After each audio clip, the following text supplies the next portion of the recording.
wonder if each of you have got something you'd like to say about how you enable yourself to be creative and make space for it.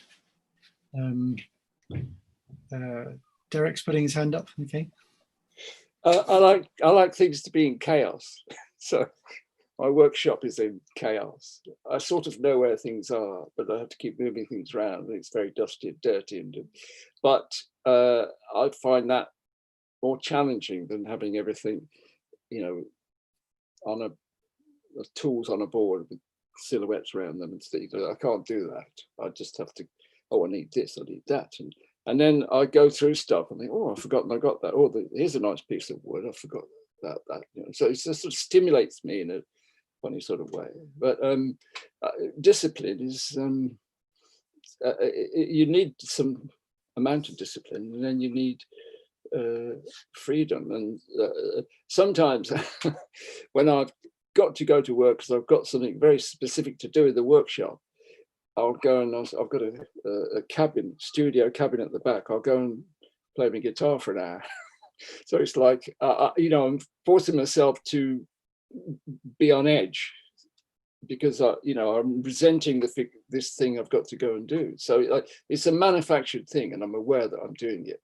And out of it, sometimes I've just got to sort that problem out there. That verse isn't right. I'll just do that, and I make that the most important thing of the day. In fact, it doesn't matter, but it's just engineering my thinking. And sometimes things get neglected because I'm so involved in that. But it's creating situations that help me with my creativity. That's what I'd like to say. I love the idea of chaos, kind of throwing up unexpected discoveries and juxtapositions. So, Terri, have you got anything you'd like to add? In terms of sort of zones of freedom and zones of control and discipline, we ebb and flow in and out of those areas. I share that experience too. But I think for me, honesty has become my default position, and expressing that honesty to the people around me in my life. For 20 years, I had degrees and moments of commercial success, and the people who were impeding on my life, wondering what I was going to make of myself when I showed them I was going to go into the creative space, and only to prove that it can be commercially viable. And I do the inverted comma thing here, and it's sort of a two-finger salute to our lovely Chancellor of the Exchequer. But we have this idea that creativity, particularly within the migrant communities where I grew up in Hounslow and Feltham, that there's all this sort of stigma and stereotypes around the starving artist. And for many years, my creativity was suppressed because I had to go into the business side of the creative world just to be close to the arts. That's why I set up music companies and film companies, and so I could sort of appease the people in my life who had an opinion and who I gave them importance. I gave those people importance, actually cared what they think. And for 20 years, that suffocated me. Although I had plenty of money, all the success and all the sort of, in some cases, even fame. People knew me all over the world. For me, coming back into my creativity and being anonymous is the greatest, most liberating joy and feeling of contentment that I could ever express. And it came by just being completely honest and saying, I'm done playing your games. I just want to play a game that I want to play. I want to do things this way. And if it means I'm going to be poor, I'll be poor. Plenty of happy, poor, content people in the world. And that's okay. And so for me, honesty. And the other thing that I'm more than happy to share is telling people who are close to me my whole life didn't know that I had Asperger's. And they just thought I was quirky and strange. I just thought that, he's just oh, that's just crazy Terry. That's what he does. Whimsical Terry. That's okay. So I just explained to them, this is how my mind works. So when I disappear and I don't respond for a little while, it's because my introvert tendencies require me to process things in a particular way. And I noticed that people around me started to almost mold around me a little bit more. They became where they were sort of rigid oak, if I could use a wood term, but they became bamboo and they started to flex with me. And I noticed that my world started to become much more agile and flexible and soft. And so all the hardness disappeared, if that makes sense.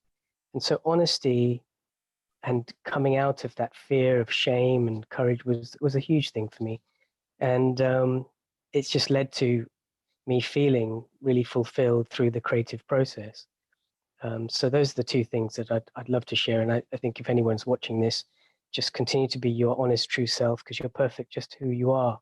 And there's no one who can judge you, no one at all. Just have fun in life. We weren't born to work, we were born to play. So invent your own game and play it. Thank you, Terry. It's a powerful message. And Terry Ann, what would you say? I wish we could leave. I wish we could end with Terry's message. Oh, that's a lovely ending. Let's end there. Yeah. Oh wow. Oh, well done, Terry. That was lovely to listen to. Yeah, it's been a real learning process, I think, from starting the theatre company and at the beginning being very much, oh, you know, how can we make money and make this work? And then, you know, getting to that realization that sometimes it is that balance, isn't it? That the balance of actually surviving on the money you're making and actually making the art that's true to you. And I think in recent years we've got a lot better at actually being a bit more confident in what our voice is and what our style is, rather than just accepting the payment. It's been an interesting journey as well. I think I've had a lot of personal upheaval, and I am a mum, a single mum of 2 young children. But rather than try and see that as a bit of a stumbling block, I try and embrace it to inform the art. I mentioned earlier that we created a play that was about families in temporary accommodation, and that came about because I lived with my family in temporary accommodation for a number of years, and it became something that, you know, we use theatre to tell stories. I really feel like this is a story that needs to be told because there's so many families that live in this. And for a long time, it took a long time from having the idea to it getting to the stage. And I think part of that was my resistance to let my voice be involved, even though it was because I'd been through it. You know, I felt like, oh no, but I can't tell my story. I need to tell other people's stories. And I think it was only when we brought in an outside director, which we don't usually do. We usually devise everything ourselves. And, you know, we were going through this rough skeleton script, and the directors, you know, we'd get into conversations in the break times, and he'd ask me about, what was it like in your temporary accommodation? And I'd start talking about it. And by the end of the conversation, he'd say, right, that has to go in the play. You have to write that, put that in. And it became a lot more personal a piece that it was ever meant. My story hadn't been in it at all, but embracing your own experience and letting that shape your art, that really changed. That was a big game changer for us at Tell Be Told. And I think it was probably the piece I'm proudest of. It connected more to other people than I think our other work has. And I think that it's what you're saying, Terry, it's that honesty, because the art is honest, it's open and it's raw, and it's and at the heart of everything we do, I think we just want to tell a story and connect with people.